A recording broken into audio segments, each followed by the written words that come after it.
საქართველოს მოსახლეობის რაოდენობა შეადგენს 3.914.000. აქ ბოლომდე რომ ვთქვათ, სიმართლე მნიშვნელოვანწილად მოსახლეობის რაოდენობის ზრდა დაკავშირებულია იმიგრაციასთან, იმიტომ რომ როგორც ვთქვით, დღევანდელი მაჩვენებელი არის 257.000-მდე და მანამდე ეს მაჩვენებელი იყო ნაკლები, სადღაც ალბათ 150.000-მდე. 257.000 მიგრანტი, რომელიც პრემიერი რაციფსაც ასახელებს, ეგ არის არარეალური ციფრი, ეგ სინამდვილეში არის ძალიან შემცირებული,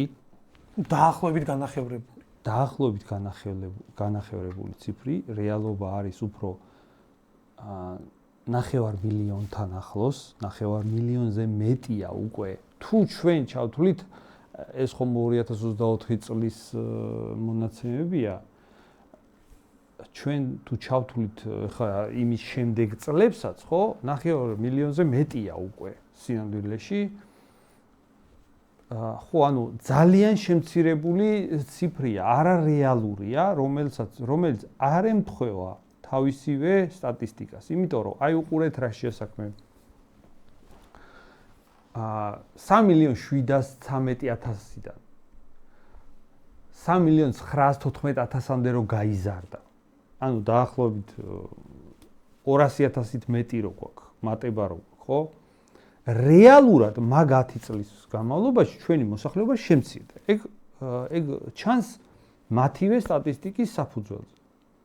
ჩვენი მოსახლეობა შემცირდა როგორც ქვეყნიდან გადინების ხარჯზე, ასევე შობადობის ხარჯზე. შემცირდა.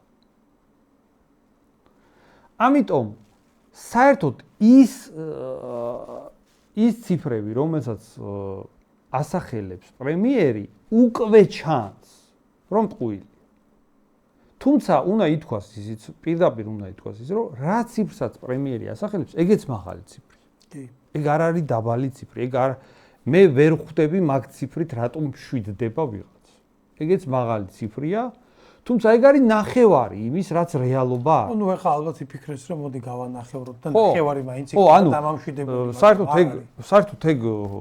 ეგეც გამოხატავს ეხლა რაღაცას რო ამცირებ, ხო, ეს ნახევარზე რო გაყავი, ეგ ცოტა ნამეტანია, ხო? თუმცა ეგეც საკმაოდ მძიმეა. ეგეც ხო, კი ბატონო, მაინც ძალიან დიდი ციფრი გამოდის. ამიტომ რეალობა არის ასეთი.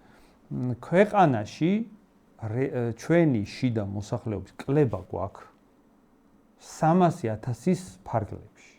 კლება გვაქვს. ხოლო მთლიანად ჩვენი ქვეყნის მაცხოვრებლების რაოდენობა გაზრდილია, იმიტომ რომ დაემატა 500.000-ის ფარგლებში ეს შემოდინების ხარჯზე. ეგ არის რეალობა. და ეს ტენდენცია, თან აქ ტენდენციის კვლევა არის მნიშვნელოვანი, რომელსაც არ ასახელებს. ეგეც მანიპულაციური მხარეა მთავრობის აი ამ ციფრების გაჟღერების დროს. ტენდენცია არის უმნიშვნელოვანესი ანალიზის საკითხი ამ თემაში. და ტენდენცია არის უარესობისკენ. ანუ რო გადავხედოთ წლებს, ყოველ წელს იზრდება საქართველოსთან გადინების პროცესი, ჩვენი ადგილობრივი მოსახლეობის, ასევე სიკვდილიანობის რაოდენობაც იზრდება, უფრო მეტი კვდება, ვიდრე იბადება. უფრო სწორად შობადობა კლებულობს. აი სიკვდილიანობა და შობადობის რაოდენობაში აი ეს გარღვევა შობადობის კლების შედეგად ფიქსირდება, ხო? უფრო და უფრო ნაკლები ადამიანი იბადება. ზოგადად შობადობის პრობლემაა ჩვენს ქვეყანაში. ასევე იზრდება შემოდინების დინამიკა. და ამას რო არ აჟღერებს, ეს ხო უმნიშვნელოვანესი პრობლემა, ანუ ყოველ წელს ეს ციფრები მატულობს.